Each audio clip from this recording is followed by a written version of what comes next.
Hello Aliens fans, this is Solid Dave Snake bringing you my first review on NECA's Alien series, and this first review is going to be from Series 1, and it is the Xenomorph Warrior, which is the common alien in that movie. And if you're not familiar with the Aliens movies, this alien is from the second movie, which is called Aliens, and is slightly different than the first alien from that first film.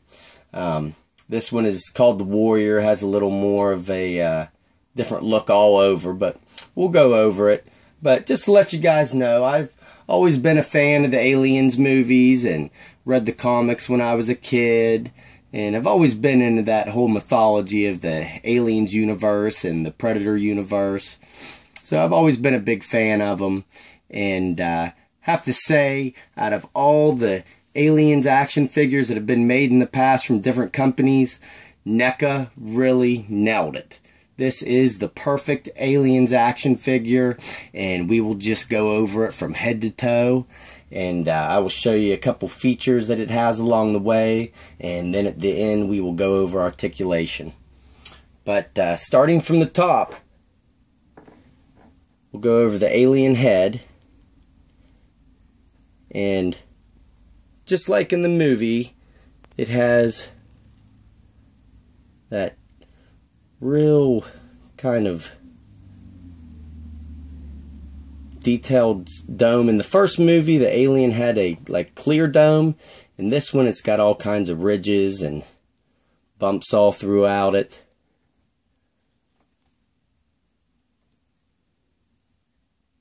This was one of the big differences from the alien in the first movie to the second movie, was the way its dome is. And the real nice feature on it is this inner jaw can be pushed in and out. So you can push it all the way up in and get that jaw closed.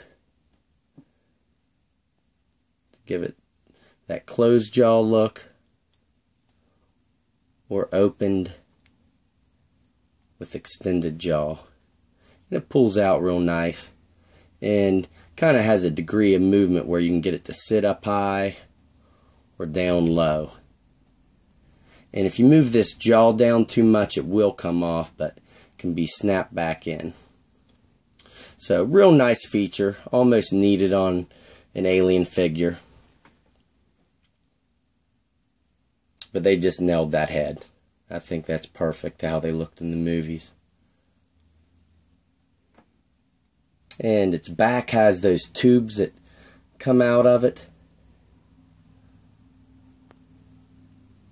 All of these aliens from these movies are kind of based off the design of the artist H.R. Giger, who just recently passed away.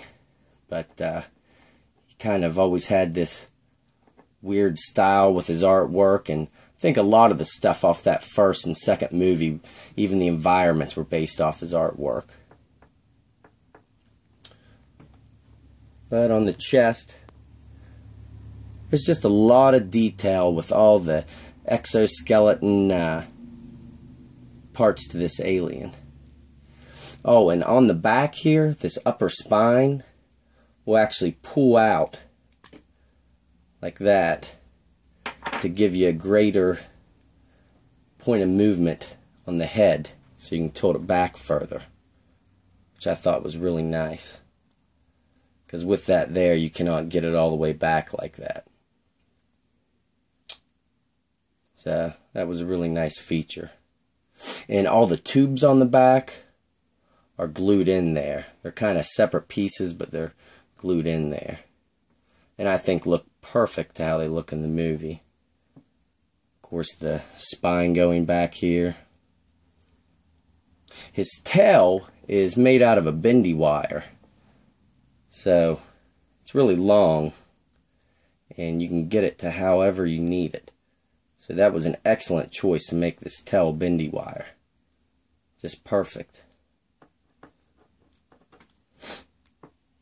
And this alien's color scheme, he's black down below, but he's got this kind of almost brownish, goldish color scheme to him.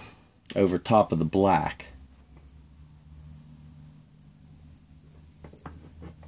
Which looks good. In the movies they were a little blacker and I think had a little blue to them, but they actually made an alien in the second wave with that color scheme. Nice detail on the feet. So great detail everywhere on this alien. And to go over his articulation, this is one of the points where he really shines. He's got a lot of articulation. Of course, he's got the head movement up and back, which I have the spine off so I can get it back further. And from side to side, of course. His shoulders are on a ball joint, which you can get about that far up as I have it right now. So they're on that ball joint and hinge. And of course you could rotate it all the way around. And he has a cut right up here on the upper bicep, which you can rotate all the way around. And he has a ball joint and double hinge at the elbow, which you can twist both sides around at either point.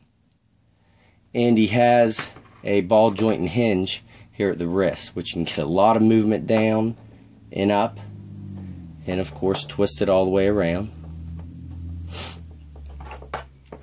And he has a cut, well, it's kind of a ball joint right here above the waist, which you can rotate all the way around, but not really get much of a crunch out of it. It only goes about that far back and that far forward and kind of sets back in place anyways. So really it is just a twist. And on the hips, he's got that ball joint, which doesn't let him kick out to the side far, but you can get it all the way forward and all the way back. So that's real nice. Get him in some crouch positions. And he has double jointed knees, which go all the way back and all the way straight again. And on the ankle, it's on a ball joint, which will rotate all the way around and go just a little bit up and back, but it kind of almost sets back in place. And that's really what this hinge is for on the feet right here. So that's a really nice point. So all in all, this is the Ultimate Aliens figure, and I was really happy NECA started doing this line, and really look forward to seeing what they have in the future. But stay tuned, guys. There's 2 Marines in this wave, Hudson and Hicks, and I will be putting up reviews on them shortly. So stay tuned, and thanks for watching.